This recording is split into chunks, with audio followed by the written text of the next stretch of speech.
Hong Kong. Just say the name. You can almost feel it, can't you? The steam, the noise, the sheer vertical pressure of it all. It hits you the second you step out into that humid, electric air. But that story, it's a smokescreen. The real Hong Kong, the one that pulses and sweats and really lives down at street level, well, that city is a bargain. Its veins are this world-class public transit system that costs you pocket change. Its soul is in a bowl of noodles you can buy for just a few bucks. And its greatest shows, they're absolutely free. So I want you to forget what you think you know. We're gonna strip it all back. So here is the top 7 things to do in Hong Kong on a budget. This is a 3-day journey right into the electric heart of the city, focusing only on that urban pulse. Day 1, Kowloon grit and glow. Forget all those polished lobbies across the harbor. This is the raw, the restless side of the city. This is where the real action is. This is where you get your hands dirty. Okay, so our journey begins the second we land, and so does our strategy. We're gonna skip the expensive taxis. We're gonna skip the sterile airport express. Instead, we find the A21 City Flyer bus. For about $4, it delivers you straight from the airport and drops you right into the beautiful chaos of Tsim Sha Tsui. This isn't just transport, it is your first real immersion. Drop your bags and just head straight out. Don't even think about it. Your destination is the Temple Street Night Market. And this place, it is a full-frontal assault on the senses. And it costs you absolutely nothing to dive right in. It's this river of knockoff watches and strange antiques and t-shirts with questionable slogans, all of it just glowing under this haze of neon. And the air is thick with the smell of sizzling seafood and steaming noodles. You don't have to buy a single thing. Just walk, watch, and breathe it all in. This is the real Hong Kong, alive and haggling every single night from 4 p.m. until late. From the market's grit, we're gonna walk towards the harbor's glow. A really short stroll takes you right to the Tsim Sha Tsui Promenade and the Avenue of Stars. It's kind of Hong Kong's love letter to its own cinematic mythology. You'll find the handprints of legends, but let's be honest, you're here for 2 things. That iconic statue of Bruce Lee, forever ready to strike, and the absolutely staggering view across the water. And that view? Well, it's the stage for the city's nightly ritual. At 8 p.m. sharp, the Symphony of Lights kicks off. 40 skyscrapers across the harbor just ignite in this wild spectacle of lasers and sound. It's completely over the top, it's a little bit retro, and it's absolutely unmissable. For 10 glorious minutes, the entire city just performs for you, and it doesn't cost a dime. A perfect and perfectly free end to day 1. Now, before we hit day 2, there are a couple of rites of passage. I mean, things you have to do to really get this place. They just so happen to be fantastically cheap, and they connect the 2 halves of the city's soul. First up, the Star Ferry. For over a century, this has been the way to cross Victoria Harbor.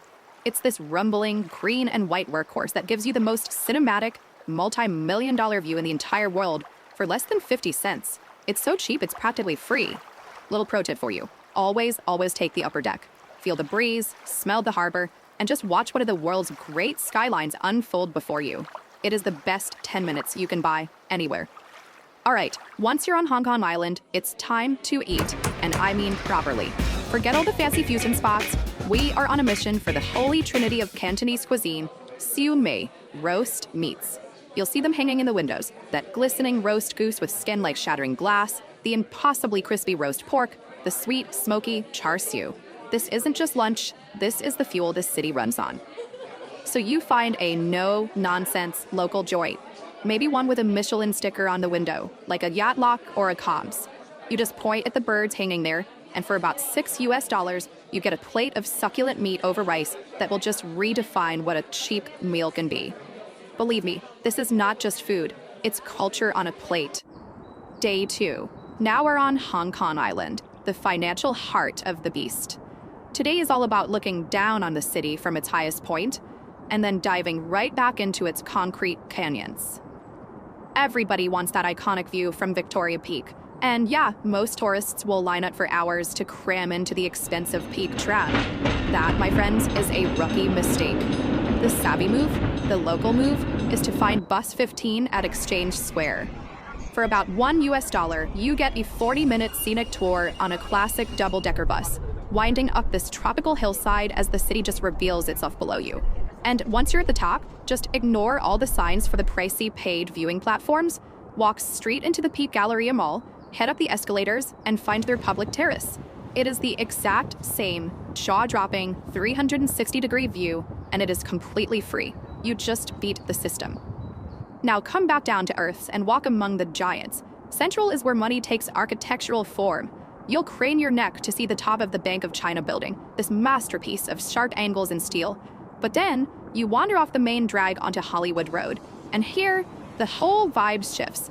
The corporate towers give way to free art galleries and vibrant street art that just explodes off the walls, telling a completely different story of the city. The last stop today is an icon of Hong Kong's sheer ingenuity, the Central Mid-Levels escalator. It's the longest outdoor covered escalator on Earth, this mechanical snake just carrying commuters up the impossibly steep hillside. For a traveler, it's a free ride, a moving balcony that glides you past the bars and restaurants of Soho, offering this constantly shifting voyeuristic peek right into the life of the city. Day 3 is all about contrast. We're getting out of the urban core for a taste of what Hong Kong used to be, before we return for a final, frantic dive into its modern-day hustle. It's time to escape. We're heading out to Lantau Island, and again, we're gonna skip the expensive tourist option, that Nongping 360 cable car, and opt for the local bus from Tongchang. A ride of about $3 takes you through the island's lush, green, mountainous interior. It feels like a world away from the city.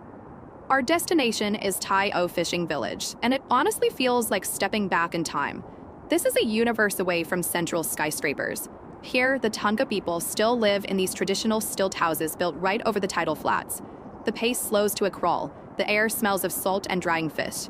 Just wandering its narrow lanes is this powerful and totally free reminder of the Hong Kong that existed long before the stock market ever did. And then it's back to Kowloon for one last frantic immersion. We plunge into the market madness of Mongkok, navigating the torrent of people at the ladies' market and the endless shoe shops on Sneaker Street. From there, it's a short MTR ride to Shamshu Po, a grittier, more local neighborhood. Here you'll find the Kowloon Street Flea Market, a treasure trove for electronics. But more importantly, you find some of the best, cheapest food in the entire city. Food so good, it's actually recognized by Michelin. I'm talking about places like Kangwo Bean Curd Factory. It's been here forever, perfecting one thing, tofu pho. It's this silky, worn bean curd pudding.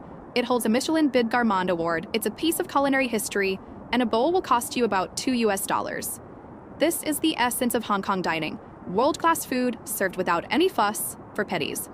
So after 3 days of grit and glow, of peaks and street eats, what's the damage? Let's break down the required costs for these 7 essential experiences. All right, let's add it all up. We've got the airport bus at $4, the iconic Star Ferry, which we're calling Zero because it's so close, that life-changing roast meat lunch for $6, the scenic bus up to the peak for just $1, the escape to Tai O Village for free, and that historic Michelin-approved snack for $2. So the grand total for the essential transport and food you need to unlock the very best of Hong Kong, a mere $16. 16. Let that sink in for a moment. So where does this city's expensive reputation even come from? Well, it comes from things a real traveler doesn't need to worry about. Housing, luxury shopping. The city's true soul, the thing that makes it one of the most exciting places on Earth, is found in its public spaces, its incredible transport, and its glorious street food. It's all right there, just waiting for you. Look, Hong Kong is complicated, for sure, but it is not exclusive. Its electric, relentless pulse, that's for everyone. It's available to anyone with a few bucks and a willingness to just explore. The real Hong Kong is so much more accessible than you've been told. The only question left is, isn't it time you went to feel it for yourself?